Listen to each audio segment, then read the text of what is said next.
Good morning, everybody. As y'all coming in, put your locations in the comments. We will get started in a moment. Happy Christmas Eve to everyone.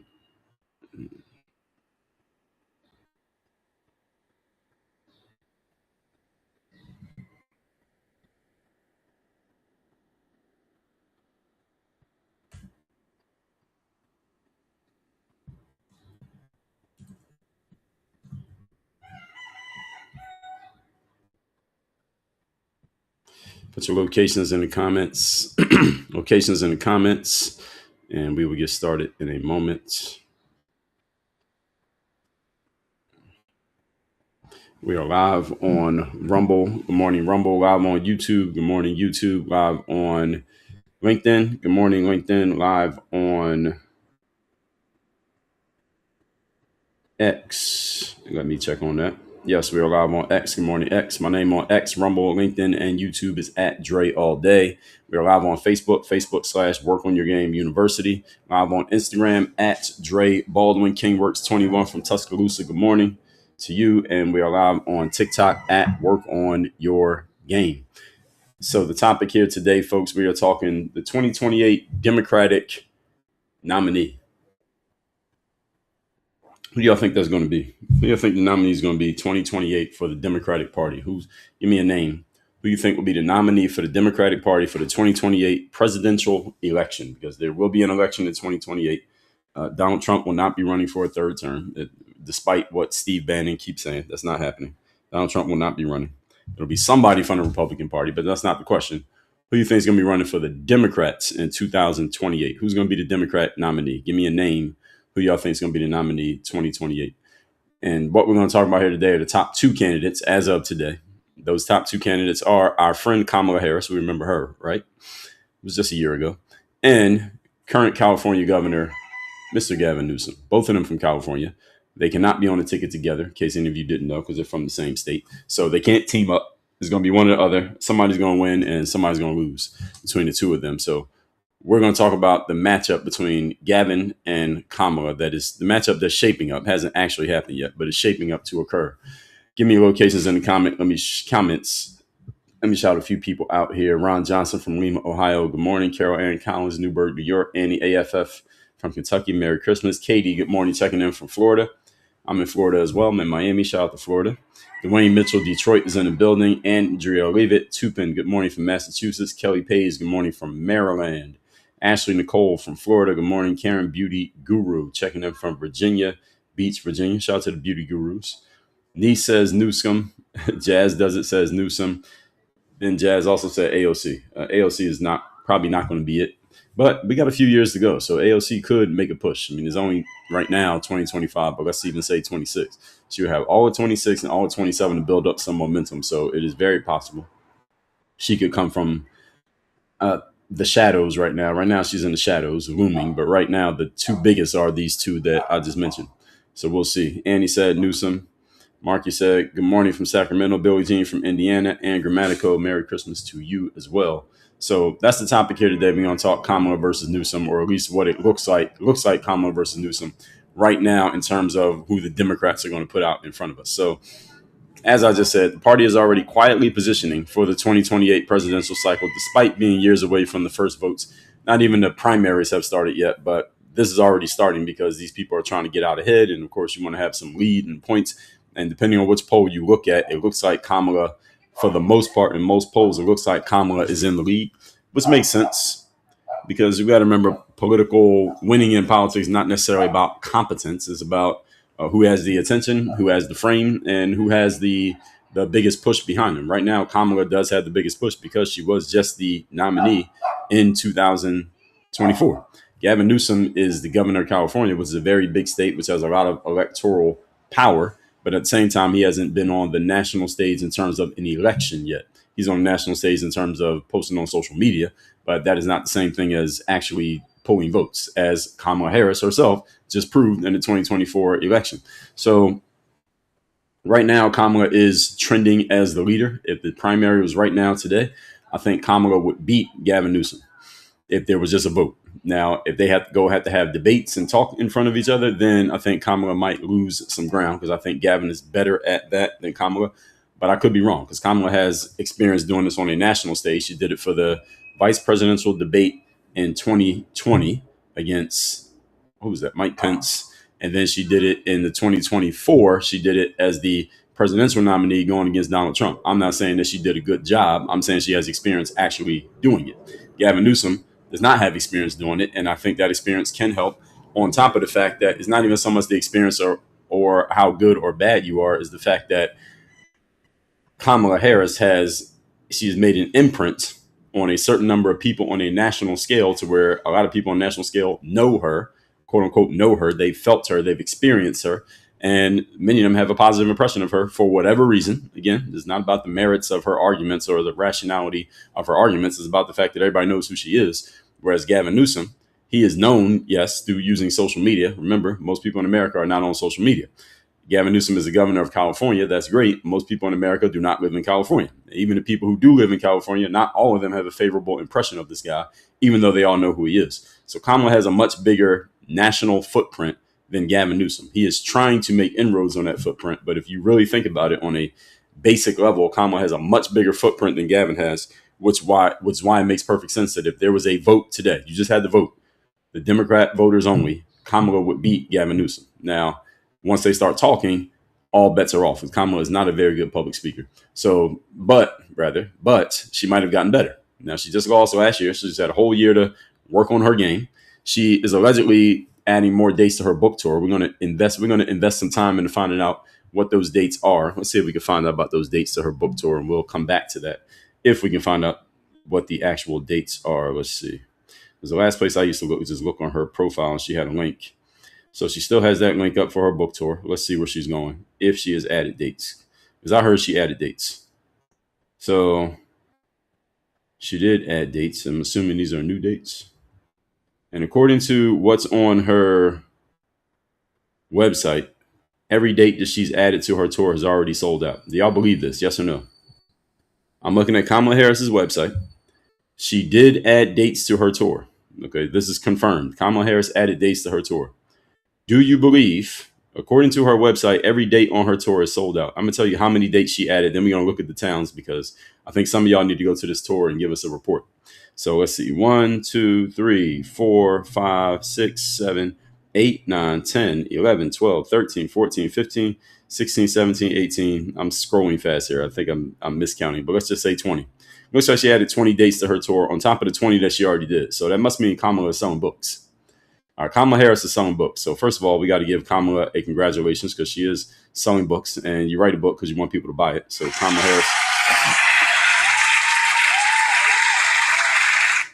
Harris has sold some books. Now, looking here, actually, it says sold out when I was looking on X through her website, but now I only see one date is sold out. Let me see, what city is that? That was one city that sold out. I'm going to see if any of you can guess what city that is. We'll come back to that in a second, what city is sold out. It is an American city that all of you have heard of, but I doubt anybody will guess it. But we'll come back to that. Now, these are both widely viewed as the top tier contenders and potential rivals for 2028, as I already explained. Harris was a nominee in 2024. She has signaled, she used the phrase that she is not done with national politics, which means what? You ran for president. What else are you going to do? You're going to run for senator again? You're going to become a congressperson? I doubt it. You're going to be somebody's VP again? I also doubt it. I think Kamala is ambitious, and she is running for the number one spot. Remember that song by Ludacris, the number one spot? All right, that's Kamala. She's coming for that number one spot. That's what Kamala is doing. She's coming for that number one spot. And she added dates to her book tour.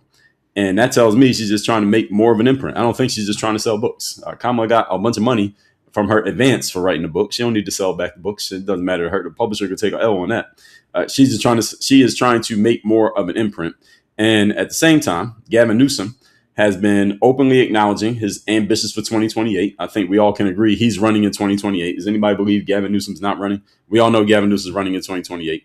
He's going to leverage his role as governor, and he's going to leverage the fact that he has positioned himself as the Trump attacker, I guess, on social media. He just attacks Donald Trump every other day or multiple times per day.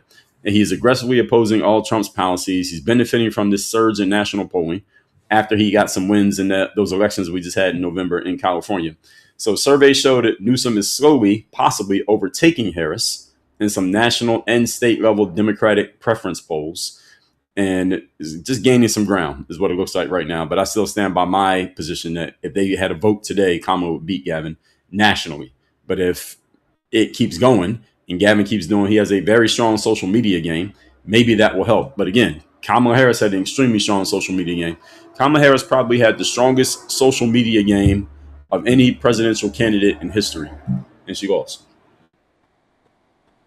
She won all the Democratic states, but all the swing states that could go either way, she lost every single one of them, despite the fact that she had all these vibes. They spent a ton of money on influencers. Shout out to the influencers who made money working for Kamala Harris in 2024. And she had all the momentum. If you just looked at social media, you would think Kamala was about to win. But then the election actually happened, and Kamala lost badly. She lost every swing state. That's really how you judge it, by the swing states. She lost all of them, even though she had the social media game. So Gavin Newsom's social media momentum may not mean as much as it appears to mean. And I think if the two of them start going at each other on social media, I think Kamala's team might beat Gavin's team. But we'll see. And I think there's for some reason that had nothing to do with social media. Now, these two Californians colliding in the primary introduces unique complications around, first of all, geography, donor networks, because they're both from the same state, and delegate allocations, while also opening space for non-California alternatives, like somebody all the way on the East Coast from New York who used to be a bartender. Somebody mentioned her, Alexandria Ocasio-Cortez. She's far back right now in the polls, but doesn't mean she can't catch up. She has 2 whole years to gain some ground. So this matchup highlights a broader Democratic tension between continuity and reinvention, legacy leadership and momentum politics, identity coalitions, and executive performance, all of which will shape the party's direction headed into and after, regardless of the outcome, 2028. Let me introduce myself. For those who don't know me, my name is Dre Baldwin. Many know me as Dre all day, former 9-year pro athlete, author of a few books. I've done a few TED Talks. I run this company called Work on Your Game Incorporated. Our job here is to help you leverage discipline and turn it into execution to produce results. We help you master communication, both your internal communication, that's the conversation you have with yourself, your external communication, conversation you have with the world, all of this with the understanding that 85% of communication is nonverbal. It's not the words that you say. It is all of the energy and aura and presence around your words and others that is the real mastery of communication. If you'd like to learn more about that, text me. My number is 305-384-6894. Text the word POWER, POWER, POWER, to the number 305-384-6894. Now, Kamala maintains unmatched national name recognition, as I already told you. I already explained this to you. The fact that she ran for president in 2024, regardless of the conversation of how she got the nomination, let's leave that alone for now. She did run, and she did get a bunch of votes. She didn't win, but she got a bunch of votes. And a bunch of people know her name, and she went on national tour doing this. Gavin Newsom hasn't done any of these things. And because of this, Kamala is more known nationally than Gavin Newsom is. This is the reason why she has a good amount of momentum. While at the same time, she does have some baggage from 2024. Voters may associate her with all the things that were connected to the Joe Biden administration. Joe Biden administration was notorious for their play on immigration. Whatever you want to call what they did on immigration, maybe you want to say they did nothing on immigration. that is connected to Kamala Harris. The inflation, the costs, the fact that people couldn't afford their life in 2024 when Donald Trump won the election based on his pushes for the economy and the border, those are all going to be attached to Kamala's name. So she has that baggage associated with her. And any dissatisfaction people had with Joe Biden, the overall cover up. Joe Biden was clearly declining in more ways than one in the last 2.5 years of his administration. Kamala Harris was the number 2 person there, and her hands were tied behind her back because you can't go and just try to usurp the power of your boss and try to undercut your boss. She's not allowed to do that, while at the same time, everybody could tell Joe Biden was declining even from the outside. So people on the inside clearly knew he was declining.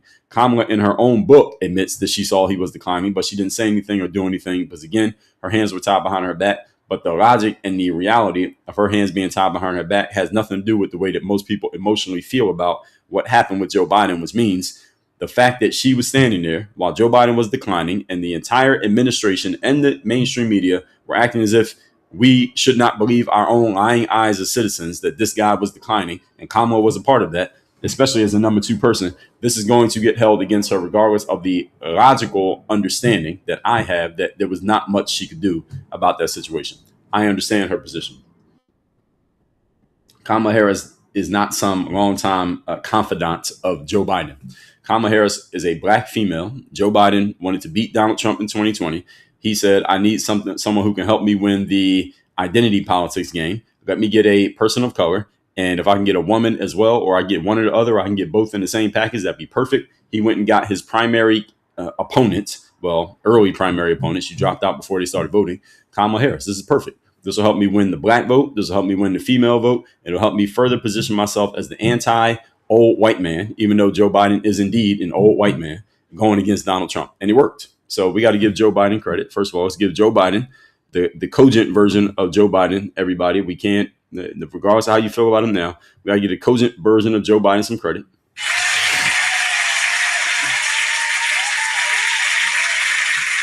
Because he picked Kamala Harris in 2020, and that absolutely helped him win the election in 2020. However, that connection to Joe Biden is going to hurt Kamala Harris now. It helped her and it hurt her. So it was a gift and a curse that she got.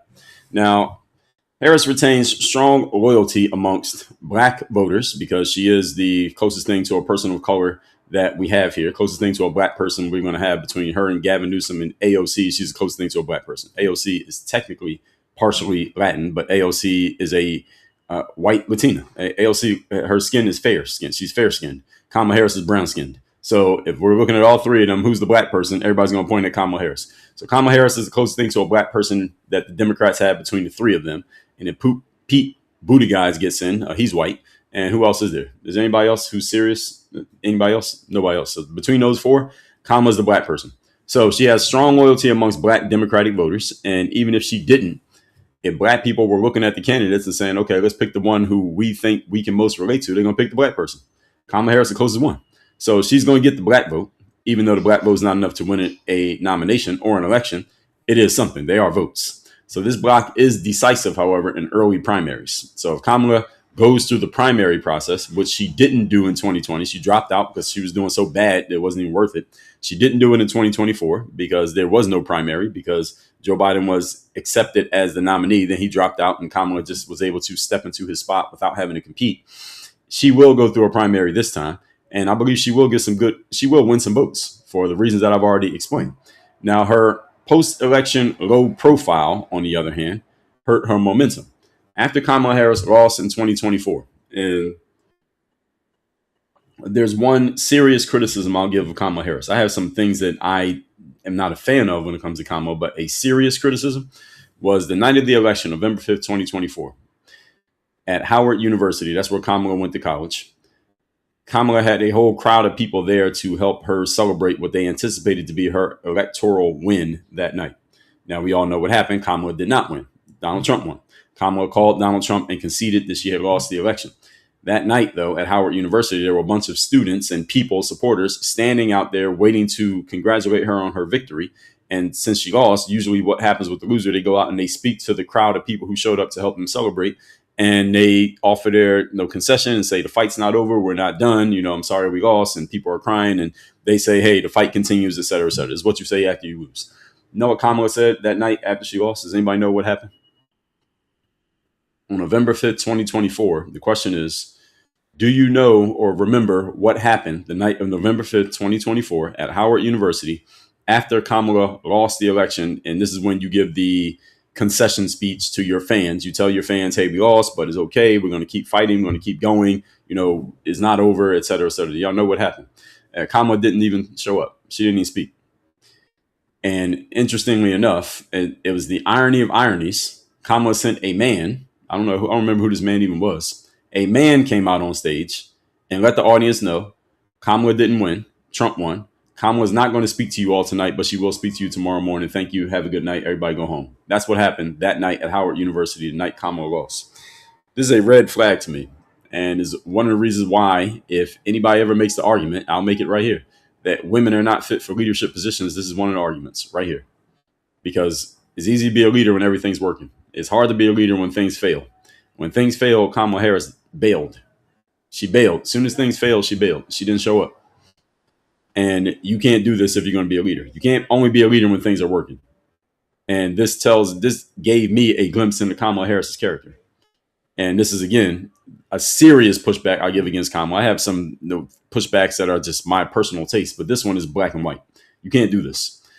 And her low profile after the election, after that loss, she kind of got quiet for a long time. We didn't hear from Kamala for a long time. This hurt her momentum. Kamala doesn't have as much momentum now as she had at the end of 2024. And has she done what Hillary Clinton did in 2016, going into 2017 after she lost? Hillary Clinton didn't disappear. She spoke to her people after she lost.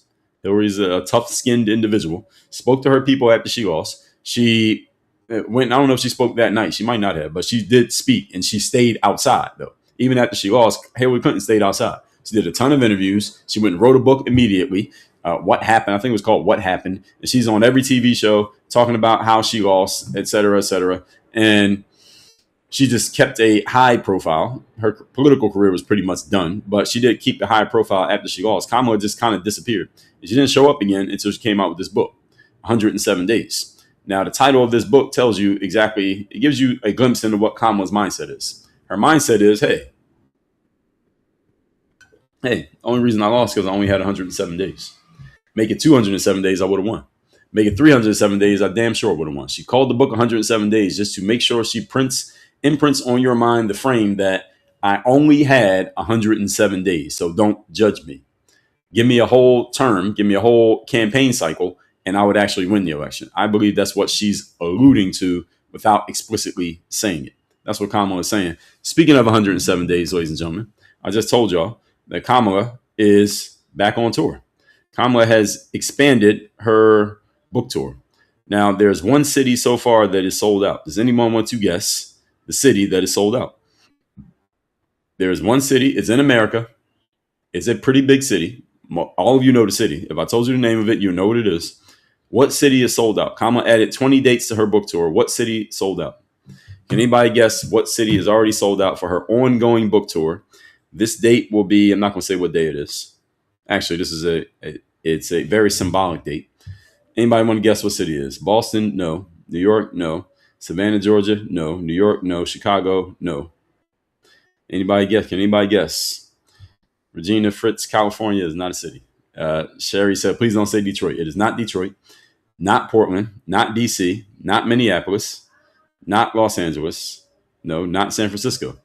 You would think maybe San Francisco, not San Francisco. No, not DC, not LA, not San Francisco, not Atlanta, not Dallas, not Chicago. It is a city. It is a city that is sold out. I'm looking at it right now. I'm looking at the ticket prices, which are crazy. I'm going to tell y'all, Dallas, Chicago, Pittsburgh, Atlanta, Georgia Cracker got it. Memphis, Tennessee is sold out. That's the city. Memphis, Tennessee is the city that sold out. She sold out Memphis, Tennessee. And you know what day it is? Can anybody guess what day it is? It's a symbolic day, Memphis, Tennessee, that is sold out. Anybody know the significance of Memphis, Tennessee for Kamala Harris going on a book tour, and what date will be sold out? Now, these dates are in 2026, by the way. Not January 6th. No, not Juneteenth. That's a little bit too far. Not 9/11. Anybody know the date? The date that is sold out is what I'm asking for. MLK Day, SRK 39 got it. Thursday, January 15th. I don't think that's actually MLK Day. I think MLK Day is that Monday. But it's MLK Day is the date it's around MLK Day. So January 15th, I don't believe is MLK Day. I think it's the 19th this next year. Yes, the 19th next year is going to be the 19th, but she's doing the tour on the 15th. So I say it's probably around there because she doesn't have any more dates for 3 weeks before she does her next date. So it's a 3-week break after January 15th. So January 15th, Memphis, Tennessee, at the Orpheum Theater with Novel Memphis. I don't know what that is. I think there's maybe a book company. The tickets to this event, Memphis, Tennessee, January 15th.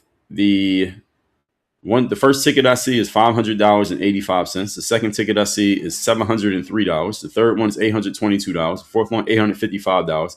Next one, $920. These are all tickets to see Kamala Harris be interviewed to talk about her book. $500 a ticket. $700, $800, $800. Actually, $500 is a cheap ticket. Now, that's not the entire place. There are some tickets that are a little bit cheaper. So the stage looks like this. So this is a pretty big venue. Kamala's speaking at a big venue. She's not doing, this is not some small cabaret.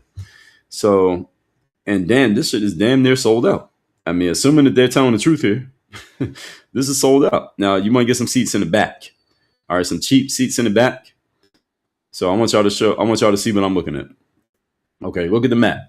So can y'all see those little red dots? Those are the seats that are still available. Those few red dots, those few and far between dots you can see are the available seats for Kamala's event in Memphis, Tennessee. They have it marked as sold out. It's not quite sold out, but it's pretty damn close. Now, I'm looking at the seats way in the back. I'm looking at a seat literally. Let me see if I can tap on this one. This thing is so small, you can't even tap on it. So the seat way in the back. Okay, I'm looking at, so the stage is right here. Look at this, folks. The stage is over here. I'm looking at the seat all the way in the back, all the way in the top, the furthest back seat. You're literally leaning your back against the back wall for this seat. Is one ticket, costs $298. That's the cheapest ticket in the house that is still available, $298. Now, if you need 2 tickets, because you're going to bring a friend, you can sit a few rows in front of that. Those are $822 per ticket. 820. So Kamala has these are like Beyonce prices. I don't know why, but I mean, this is what it is. Now, for just $100 more, you can sit in the second row. You can sit in the second row for $920 a ticket. I mean, if you're going to spend $800, you might as well spend $900 and go sit in the second row instead of sitting all the way in the back where you're going to need binoculars or have to watch a screen to even see what the hell she's saying. You're so far in the back. That is how much it costs. The cheapest ticket is $298 and there's only one left. The next cheapest ticket is $822 and you can get 2. So you and a friend can go $822 a piece to go hear Kamala Harris be interviewed in Memphis, Tennessee on January 15th. According to what this says, I don't think Simon & Schuster is lying, but maybe they are. So let's look at the dates and the locations that Kamala has added. We'll just go through this quickly. So this is starting on January 13th. I'm not going to list every date, but I'll tell you the locations just so any of you who's interested, you can go. She's clearly going all the places that have strong Democratic strongholds. I'm going to guess that just by looking at these first few. So she's going to New Orleans, Louisiana, Jackson, Mississippi, Memphis, Tennessee. We just talked about that. That's the one that's sold out already. Richmond, Virginia, Greensboro, North Carolina, Charlotte, North Carolina, Columbia, South Carolina. She's going hard in the Carolinas because that's where the primaries are going to start. Savannah, Georgia. That's February 6th. So she's going Kamala's going hard. We're going to look at these dates in a second. Macon, Georgia. Surprising. Montgomery, Alabama. Not surprising. Cleveland, Ohio. Indianapolis, Indiana. Detroit, Michigan. Madison, Wisconsin. Oakland, California. Sacramento, California. San Diego, California. And Anaheim, California. So she's going to places where there are strong Democratic voter bases and more specifically black people. She's going where the black people are. And listen, I'm not knocking Kamala's hustle. This is a very smart strategy. If I was working on Kamala's team, if I was consulting Kamala, because I wouldn't be working on her team, I would consult her. I would suggest she do exactly what she's doing here. Go to the places where there's a lot of black Democratic voters. Why? Because if it's you against AOC, you can get all the black people to vote for you. If it's you against Gavin Newsom, you get all the black people to vote for you. They will vote with you before they will vote with AOC or damn Gavin Newsom. So go get those votes. Dominate your backyard. All right, you are looked at as the black person between the 3 of these mofos. You might as well get all the black people to vote for you. Nothing wrong with what Kamala's doing. This is actually very smart. Now, she's starting her tour in New Orleans on the 13th, in Mississippi on the 14th, and in Memphis on the 15th. So Kamala is putting together a rough schedule here. She's going hard. Then from February 2nd, 3rd, 4th, 5th, and 6th, 2, 3, 4, 5, and 6, 5 days straight, Kamala is in Virginia, North Carolina, South Carolina, and Georgia. So Kamala is going hard for 5 days straight. She realized that, hey, I may have to actually do some work to win this nomination. Then she's doing Georgia and Alabama back-to-back days. And she takes another 2 weeks off. Then she does Cleveland, Indianapolis, and Detroit 3 days in a row. Then she does Madison, Wisconsin. Then 2 days later, she's in Oakland. Next day, she's in Sacramento. 2 days after that, San Diego. Then 4 days after that, she's in Anaheim, and her tour ends. I think she might do some more touring. I think Kamala's just trying to sell books. I think Kamala's trying to become Stephen King out here and just sell as many books as she can. I'm joking, but she's going hard. And she's added 20 more tour dates. And again, this is nothing but campaign preparation. That's all this is. This is campaign preparation. She does not care about selling books. She already got her $20 million from the publisher. So Harris's expanded book tour functions as a soft campaign, as I just explained. Retail politics, messaging, refinement, donor engagement to build her platform quietly. So donors will be engaged. She can engage the people who may give her money. And you got to do that when you're in politics. So you got to go and play the game. And also, she can make a couple of dollars by selling books. Well, her publisher can make a couple of dollars by selling books. Actually, her publisher might have told her to do this. Like, hey, bitch, you ain't selling enough books yet to make back that $20 million. You got to go do some more tour dates and sell some more books. We need that money back. So her publisher might have told her to do this. I mean, let's not discount that. And just the overall engagement, get her face back out there and give her an excuse to get in front of people so that in 2028, when she says, hey, vote for me in that primary, everybody remembers. They see the Kamala Harris book sitting on their bookshelf that they never read, and they say, okay, I'll go vote for Kamala Harris. So this is all part of the game. This is what you got to do when you're in politics. Any of you who doesn't like the sound of this, or you would never want to do anything like this, good. Just don't get involved in politics. But if you do, or you have no choice. Now, a book tour is not the same as governing power. Now, this is the context and the clash between what Gavin Newsom is doing and what Kamala's doing. Gavin Newsom actually has a track record as a leader of a state. Kamala does not have such a track record because she's never been one, never even ran for this. Gavin Newsom is out there actually working. Now, here's what's going to happen. I'm going to tell you what's going to happen. If Kamala and Gavin actually end up clashing, going at each other for the nomination, this is what Kamala's going to say. Kamala is going to mention how she was the VP and how she was a senator and how she also worked in the judiciary branch of government and the legislative branch and the executive branch. I got all this experience doing all these things. Gavin Newsom, all he's done is run a state. He hasn't done anything on a federal level. Kamala's going to say that multiple times. Gavin Newsom's going to push back and say, well, listen, while this bitch was out there trying to sell books, I was actually doing work running the state. What was she doing for the last 4 years? A whole bunch of nothing. That's what Gavin Newsom's going to say. For the last 4 years, that's going to be between 2025 and 2028 when they start campaigning. Gavin Newsom's going to say she ain't been doing nothing but trying to sell books, giving bad speeches, and otherwise doing a whole lot of nothing while I've been actually running the state of California doing real work. That's going to be the clash, and neither one of them is wrong. This is going to be the framing between the two of them as to who is better able to sell their story. This is Kamala's problem. She's not good at selling stories. And that's why I think Gavin Newsom has a chance to overtake her as soon as they both start talking, especially when they're talking to and about each other. That's when Kamala has a problem, unless for these last, let's say what will be the last 4 years, Kamala is actually working on her communications game, in which I could help Kamala a lot. So anybody knows Kamala, have her reach out to me and we can work something out for the right price. But her communication game must step up. And I'm not talking about her social media team or the paid influence. I'm talking about Kamala Harris herself, speaking herself when she is on camera, when she is on a microphone, when she is on stage, and when she is speaking off the cuff being interviewed, because she has to do the interviews that she was unwilling to do in 2024. In 2024, she did that call her daddy thing. She did the thing with Oprah. Everything she did was contrived, and you could tell that it was planned and that all the questions were agreed upon in advance so that she could just give her word salads and her prepared answers. But Donald Trump went and did Theo Von. I think he did Andrew Schultz. He did Joe Rogan. And these are 2-3 hour long interviews where Donald Trump is just having a conversation. Donald Trump is a guy who can just have a conversation. Kamala Harris is not that person. And that hurt her in 2024. If she goes against Gavin Newsom in 2024, especially Gavin Newsom, because AOC doesn't do it either. And Pete Buttigieg, I don't see him doing it either, but Gavin Newsom does it. Or at least he tries to. He will go and have off-the-cuff conversations, even though he is polished, even though it is contrived, even though he's saying a whole lot of bullshit, he's still doing the interview. Kamala Harris won't do the interviews. She has to do these interviews if she's going to win in 2028, because Gavin Newsom is going to do them. And then they're going to say, okay, Kamala, you run against Gavin. You got to go and show up there too. Again, her not doing the Rogan show in 2024 was fatal to her campaign.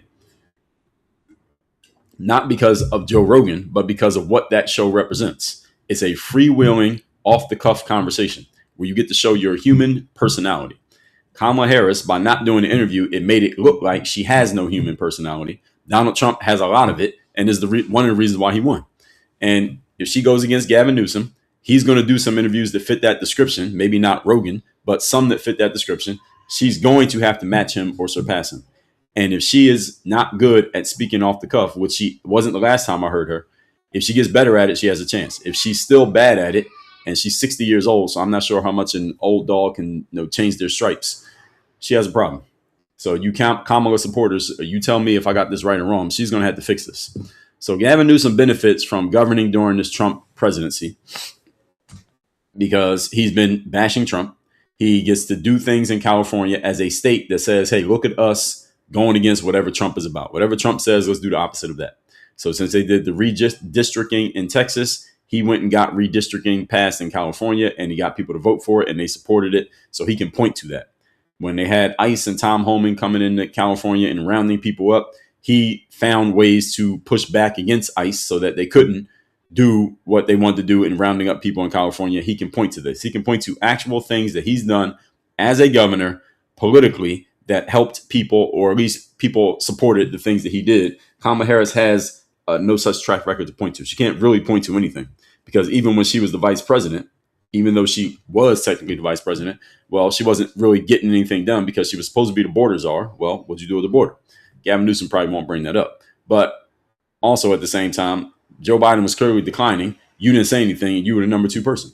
So that shows that you really have no balls and no courage. Now, again, I'll say for the third time, I understand why Kamala didn't say anything. She couldn't say anything. And at the same time, I understand why Gavin Newsom, if I was advising him, I say use it against her all day because she can't really push back on him. So this is a cat and mouse game of politics.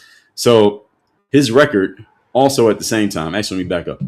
Opposing that sitting Republican president gives him daily relevance and media exposure and something he can point to. Look at me opposing Donald Trump. And opposing Donald Trump is one of the biggest things you could do as a Democrat in the United States of America right now, politically. Gavin Newsom has done this. He's done it strong. He's done it visibly. He's done it consistently. Kamala Harris has not done this. So this is a point for Gavin Newsom, a strong point for Gavin Newsom. At the same time, his California record could be a national vulnerability, depending on how you feel about California. So the homelessness in California is going to work against him. The cost of living in California is going to work against him. Crime narratives are going to work against him. And the fact that he's what looks like some rich kid from a suburb who tries to play as if he's from the hood, and when he's not, that can get used against him if Kamala is able to use it strategically the right way. I'm not sure she's not the best person to use this against him. Best person to use it against him would be AOC, of the people who we know of. She'd be the best because she can play I'm from the hood. I'm from where's she supposed to be from? The Bronx. We know she ain't really from the Bronx, but she can claim that she's from the Bronx. She can remind everybody that she was a bartender. Everybody knows she was a bartender. She can use that against Gavin Newsom and say, look, I actually came up and know what it feels like to be an everyday, average, nobody individual. You don't. Therefore, I am better qualified to talk to the everyday people about what I can do to help them because you have no idea what these people need because you've never been in their shoes. Now, is AOC technically telling the truth with that? No, she is stretching the truth, but she has more claim to the truth than Gavin Newsom does. The truth of, I know what the everyday person needs because she's been closer to being an everyday person than Gavin Newsom ever has. Kamala Harris's background, we don't even know what it is. Now, she can claim the immigrant thing, but other than that, and she can't even claim that. She was born in the United States. She has to be. It's the only way you can run for president. So his California record could work for him or it could work against him. It's going to get used against him simply because when you have a political track record, your opponent finds the negative pieces in it and they throw it in your face. Now, Newsom has surged in late 2025 polling, and this momentum does matter. So as of now, he is building up momentum, and he could, in the next month or two, probably be beating Kamala in almost every poll. Doesn't mean he's going to win, but that's where it is. Now, early polling is more about familiarity and not commitment. So voters can change their minds once the field narrows and once people get to start talking. Again, this is a challenge for Kamala because she's not good at talking off the cuff. There's also a challenge for Gavin Newsom because he has these packaged talking points that people can shoot holes through, while at the same time, because he's such a polished politician, he will be able to influence and persuade a lot of voters who are not going to look too deeply into what he says, but just going to listen to what he says. And it all sounds good. It all sounds right. And it is all packaged very well, as opposed to Kamala Harris, who is bad at this. All Gavin Newsom has to do is keep it. It's kind of like a boxing match. If you're a fighter who has a long reach and you don't want to fight on the inside, just keep the fight on the outside. Keep the fighter on the end of your jab. That's all Gavin Newsom has to do. Keep this fight on the outside where Kamala has to talk, and she's going to talk herself into a hole. Now, if it turns into other things, then Gavin can get beat. So, as they say, styles make fights. Now, Newsom's slick image alienates some people who are progressive. This is one of the drawbacks to him. He has this slick image. He's this used car salesman or new car salesman politician who had sex with his campaign manager's wife years ago. That's a true story. He did. He admitted to it. And he's just a slick talking person. And he comes off as this person who you probably can't trust because you know he's getting one over on you, even though everything he says sounds good. That's the problem with Gavin Newsom. And that's what Kamala needs to use against Gavin Newsom in the primaries, if and when they go against each other. The challenge for Kamala is that she got to remember her talking points, and she has to actually use it against him, and she got to be able to talk off the cuff. This is Kamala's biggest problem. It's hard to win a political election in America if you can't talk off the cuff, especially president, because everybody's looking at you, and you're going to get asked a question or hit with a challenge that you weren't prepared, that you couldn't prepare an answer for, and you got to be able to answer on the spot.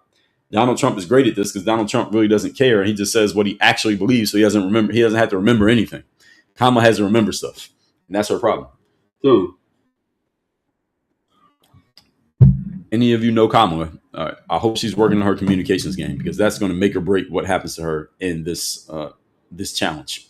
Now, Kamala represents. Also, one more thing about Gavin Newsom. During the virus, Gavin Newsom is one of several politicians who got exposed for their hypocrisy. You had the mayor of San Francisco, I believe her name was London Breed. She was telling everybody, stay in the house and wear your mask. She was videotaped at a concert at a restaurant with no mask on, obviously not in the house. And at the same time, she was telling everybody stay in the house. So she looked hypocritical. You had AOC telling people stay in the house, and then you saw her on vacation in Florida when she works in New York. You had Gavin Newsom telling people stay in the house and wear your mask, and he was seen at French Laundry, a restaurant, very nice restaurant in California, eating, no mask on with a whole bunch of people. So that's going to get used against him, or if Kamala is smart, she will use that against him. And his instincts as being a centrist. Gavin Newsom is still a bit of a centrist. Kamala can use that against him because Kamala is way to the left. She can position herself as being further left than Gavin Newsom. And Gavin Newsom being a centrist, he's leaning more towards Donald Trump. And Kamala should use that, which is one that she's actually pretty good at. So that one she should use and shouldn't be hard for her. Now, Kamala represents historic firsts that will energize key voters. People will be excited about having a woman be the nominee, having a woman actually win the nomination. A black, quote unquote, woman winning the nomination would be a first. If she goes through the primary and beats everybody and wins the nomination, even though she was technically the nominee in 2024, this is different because she actually beat a bunch of people this time. That will be a first. And beating this slick talking white man who's the governor of California when you are yourself from California would also be a significant win for Kamala Harris. And there are people who get excited about this stuff, by the way. There are people who do not vote on the merits of people's arguments. They vote based on surface level stuff like, I want to see a woman win. I want to see a black person win. I want to see the white guy lose, et cetera, et cetera. A lot of people vote based on that. So you may think it's silly, but those silly people still have the same number of votes that you get. Now, identity politics still matter deeply in the Democratic Party, especially in the primaries. So this identity politics game that Kamala can, will, and in my opinion, should play is going to work. If I was running against Gavin Newsom, I would do the same thing. I go to the black people and say, look at him, look at me, vote for me. That's my whole speech. Thank you, everybody, for coming out. I'll see y'all after I win. All right, that's the speech. Why? Because identity politics works. Let's remember, folks, this is about winning. This is not about logic. This is not about reason. It's not about giving a solid argument necessarily. You do that when you have to. But if you don't need to, keep it simple. Keep it simple. I'm black. He's white. Vote for me. I'm black. You're black. He's white. Let's stick together. Vote for me. All right, that can work. And that's pretty much what Kamala's going to say. She's not going to say that only, but that's pretty much the message she's going to give. And if she doesn't do that, she's stupid. Now, identity alone may not overcome performance doubts. This is the challenge with voters who are a bit more, quote unquote, educated. Voters who are a bit more sophisticated, they're going to need more than vote for me because I'm black. Now, that's a smaller percentage of voters, but there is enough. There's enough of them. And nowadays, because we have platforms like these, those people, they can get on the internet and they can start influencing other people who never thought about it that way. That's the new wrinkle in the game that didn't exist even when Obama was running. Now we have this. So now if Kamala just tries to use identity, it could actually backfire and get used against her. So she has to be careful. This is the reason why she needs good people on her team, unlike the just post on social media team she had in 2024. She needs more meat on the bone in terms of what her team is giving her in 2028. So again, Kamala, anybody on Kamala's team listening to this, reach out to me for the right price. We can make it work, and I can give you some actual strategy that will actually help you beat Gavin Newsom. Now, voters are increasingly prioritizing perceived competence, not just identity. Again, identity worked in 2008 for Barack Obama. I'm not saying Obama didn't have competence. I'm saying it could work then because you didn't have a legion of people like me and others who can get on their quote unquote independent platforms and say whatever they want and influence thousands of people. That was not the case in 2008 or even 2012. It was a little bit in 2016. It became big in 2020. It was huge in 2024, and it will be even bigger in 2028. And Kamala will have that going against her if she tries to play this identity game and people notice it and they're going to start bashing her and attacking her and picking holes in it. And she's going to have to answer to it because the chorus is coming from the independent platforms on the internet. Eventually going to make their way to one of the interviews that she does. And someone's going to ask her a question about it. And she can't just dismiss the question. So you could dismiss this question if you say, well, it's just Donald Trump, the old white man using the same racist playbook, which that's the answer she gave in 2024. Not in so many words, but pretty close. So it was the same old playbook. He's asking if I'm black, et cetera. So she dismissed it as, oh, this is racist white guys just trying to use racist tropes against me. And she still lost. But here's the thing. If there are people on the internet, voters, independent people who she can't name who are saying the same thing, she can't just dismiss it. That's when she's going to have a problem, especially if they're independent voters, especially if they are Democrats, especially if they're black. Now, how are you going to dismiss it? See, it's easy to dismiss the old white man. How do you dismiss a black person who is a Democratic voter who is questioning the things that you're saying? She can't do it. She's going to have to answer to it. And to answer to it, she's going to have to speak off the cuff. This can't be a prepared answer. Kamala Harris is not good at speaking off the cuff. This is a pending problem for Kamala Harris. Now, again, being that if she was 27, I say she can get better at that and develop. She's only 27 years old, but she's 60. I'm not sure she can develop new skills. What do y'all think? And do y'all think Kamala can get good at speaking off the cuff? Do you think she will be better at speaking off the cuff in 2028 than she was in 2024? Give me a yes or a no. Will she get better? Will she emerge as better at speaking off the cuff in 2028 than she was in 2024? Or answer no if you think that she just is who she is and what's going to happen is what's going to happen. So most of you are saying no. I'm saying that there's a possibility. Okay. I generally would just say no if I was limited to yes or no. I'm going to cheat and give myself another option. I'm going to say there's a possibility simply because she has access to a lot of resources. I believe she is wildly ambitious, and I believe she's willing to sell out to try to win this election. Doesn't mean she's going to win, but she's willing to sell out. And if she is smart, she will fix the holes in her system. Now, again, being that she's a woman, I don't know if she's going to be objective enough about herself to admit she has holes in her system. She might not, because again, she just wrote a book called 107 Days, which is basically an excuse for why she lost. So that tells us a little bit about where she's at mentally. And at the same time, being that she's 60 years old, I'm not sure how open she is to change. So these are looming questions. We don't know the answers. If I had to bet money, I would agree with most of you, which the answer is no. But I'm willing to leave out the possibility that she might actually get good at it. If she gets good at off the cuff speaking, I think she can definitely beat Gavin Newsom. If she does not get good at it and she's the same person she was before, she can still win, but it's going to be harder. Now, two Californians splitting donors creates opportunity for outsiders. So some people think that swing state governors or some people in the Midwest or maybe somebody on the East Coast, like in AOC, has a chance to emerge. And by the way, I'm only mentioning AOC and Pete Buttigieg because they're the biggest names right now. Those are the top four right now. AOC and Buttigieg are in the back. Gavin and Kamala are at the front, but it's about to be 2026. So they have all 2026, all of 2027. The primaries begin in 2028, right? So you got 2 whole years. A lot of things can change between then and now. Good morning. You want to come in here? A lot of things can change between then and now when it comes to who the nominee could be. And it could be somebody whose name we're not even mentioning right now. So I'm just bringing up these two because these are the two that everybody knows about. Now, Harris Newsom primary could be a very tough primary for both of them. They could beat the hell out of each other because they share networks, mutually destructive attacks, a lot of battle between both sides. What'd you say? A lot of battle between both sides. They could be splitting money from the donors. You got the audiences as far as the media platforms battling with each other. Okay, you want to sit there by yourself? Okay, you can sit here. There you go. All right. So you got all these people battling. This could turn ugly. And by the way, if you win the primary, you still got to win the general. Let's not forget about that. You win the primary, you still got to go win the general. So whichever one of them wins, let's say Kamala wins. Kamala wins. Now she got to go battle JD Vance. Now she got to go battle, let's just say it's JD Vance. She got to go battle Marco Rubio or whoever the person is. Let's assume is JD Vance for 2028, the Republican Party. Everything that got used against her in the primary that she won, her opponent in the general is going to notice that, and they're going to use the same things against her again. They're just going to they're going to reshape the argument, and they're going to present it to her in a different way. She's going to have to answer it again. So it's going to be this back and forth that could turn brutal for whoever is in that Democratic seat going into the 2028 general election, not just the Democratic, but the general. All that said, folks, let's open the floor for some discussion.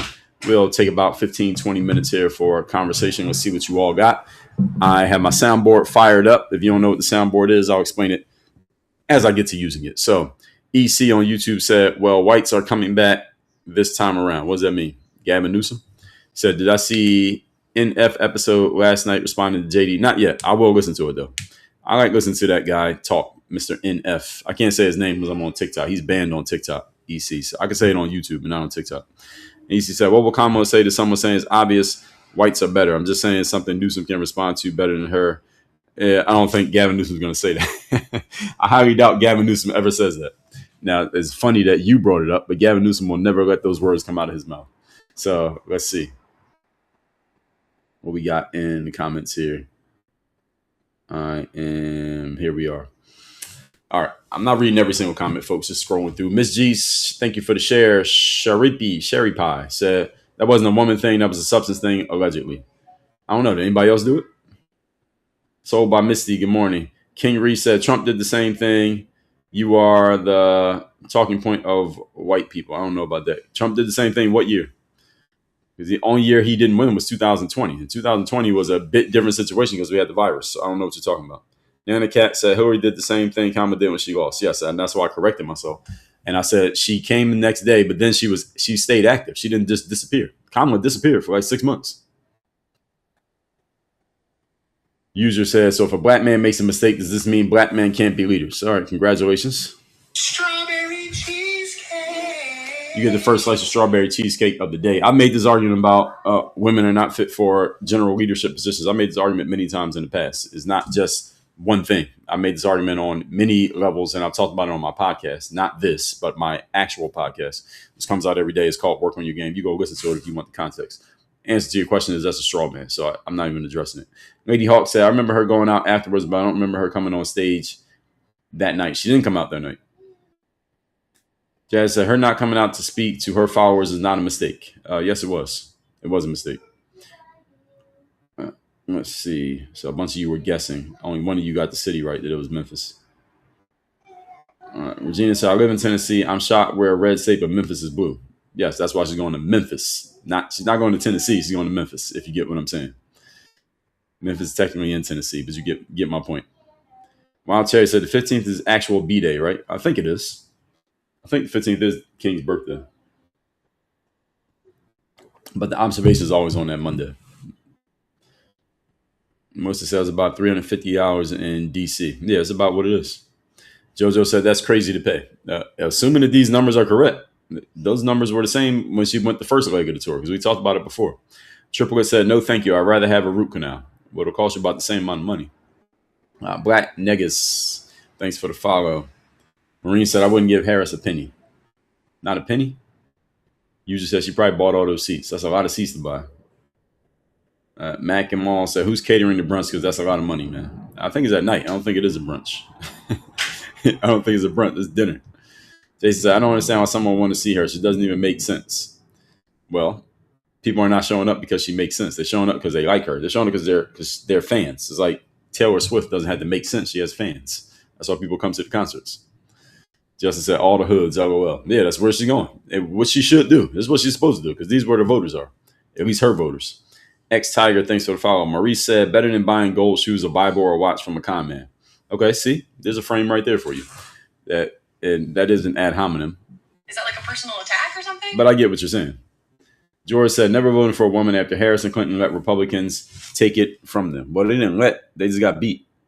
I think it's fair to say he just got beat. Harris and Clinton just got beat by Donald Trump. And Joe Biden maybe did too. Her bearded wonder said, I'm pretty close to Montgomery. I hate that she's coming because of how they'll do the city. What are they going to do? What do you mean by that? Max, I thought Gavin said he wasn't running. Yeah, they all say that, and then they run anyway. Gavin Newsom is absolutely running. That one, you couldn't even get good betting odds on him not running. Christopher says she don't have that much to say. Well, who knows? Again, she's been quiet for 6 months. Maybe she was working on her communication game, folks. Let's give her the benefit of the doubt until she proves otherwise.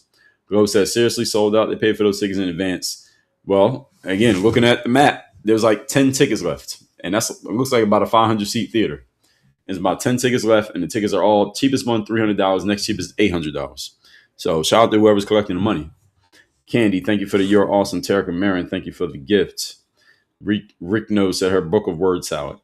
Yeah, but hey, people are buying that book. I mean, if you buy a ticket, I think the book comes with it. If I pay $800 for a ticket, I better get a free copy of the book. Or it's not actually free. I just paid $800. Father Stretch says she's more qualified, but won't vote for her. More qualified than who? Marine said Harris can't even communicate. Well, she can. It's just what she communicates is just not that clear. She is communicating. Nethery said her marketing sucked. Well, it depends.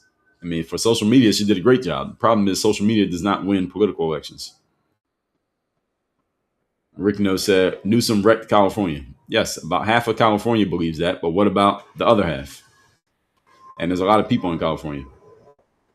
He said, fix her hyena laugh and the weird multiple voices she uses if she calls you. I don't think the laugh is going to change. I think that's natural. I think that's her natural laugh. I don't think she's pretending that one. And I'm not sure that changes when you're 60 years old. Any of you know people who are 60 years old? They don't just change just because you told them to. Nunu said, it's sad that politics has become a popularity campaign. Well, Nunu, politics has always been a popularity campaign for longer than you've been alive. I don't know how old you are, but it's always been like that. You go back to JFK, it was a popularity campaign. It's one of the reasons why he won. Michelle said, Merry Christmas to my favorite common sense guy. Thanks for keeping it real. Thank you, Michelle.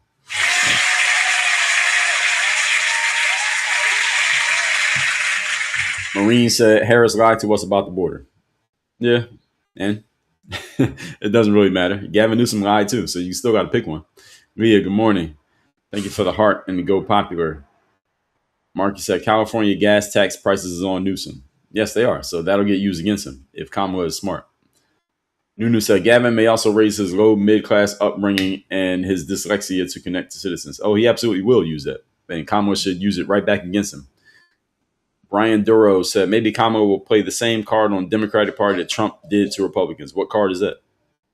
Allison said, Gavin is extremely powerless. Yes, and that power can work against him. That's the whole point. It can work against him because people will say, well, we're tired of these politics as usual politicians. The problem is Kamala can't say that because she's a politics as usual politician. It can work against him in the general if he goes against J.D. Vance. Can't work against him with Kamala because she is a career politician and so is he. AOC can use it against both of them, though. So it's like this big game of chess. And I said, you mean the pandemic? Yes, that's exactly what I mean, but I got to be careful what I say. I'm on TikTok, remember. Seen the unseen. Thanks for the follow. Allison said, Kamala has to be strategic. Gavin is too good at this political game. Yes, but that being good can work against him depending on how you use it. Leah, thank you for the lightning bolts. Allison said she's going to need major media training. Well, she might have been getting it. Remember, everybody, she was quiet for like 6 months, so we don't know what she was doing during that 6 months. Maybe she was getting better. Rick said only if she could stop drinking alcohol. Again, she's 60 years old. I doubt she's going to stop drinking alcohol. That's not going to happen. WV said we need someone who is more inspiring. Well, like who? Give me a name. Brian said Kamala should say what Trump did right, but push how she would do it without dividing Americans. That's an interesting approach. I'm not sure it's going to work with Democrats. You got to remember, most people make decisions based on emotion, not logic. So if she comes with that, then a lot of people are going to be very emotionally upset that she gave anything positive in the name of Donald Trump. So it's logically what you said makes sense, but emotionally, I don't think that lands with the majority of people, especially Democrat voters. ZZ says she won't get better, but the DC will back her line. The DNC. Well, the DNC is going to sit back and see who wins, and DNC is going to back whoever wins. Marky said hypnotist might work. Yes, but again, she's 60 years old. So many of you are suggesting things that somebody who's maybe like 35 might be open to. She's 60. I'm not sure she's willing to undergo this much change, especially when she was this close to becoming president just a year ago. You also got to remember that. New Day, thanks for the follow. WV said it's Buttigieg. Is that how you say his name? Buttigieg? All right, thank you. Brian said, hope your son is intelligent like his dad. Me too. I hope he is too. He's pretty smart.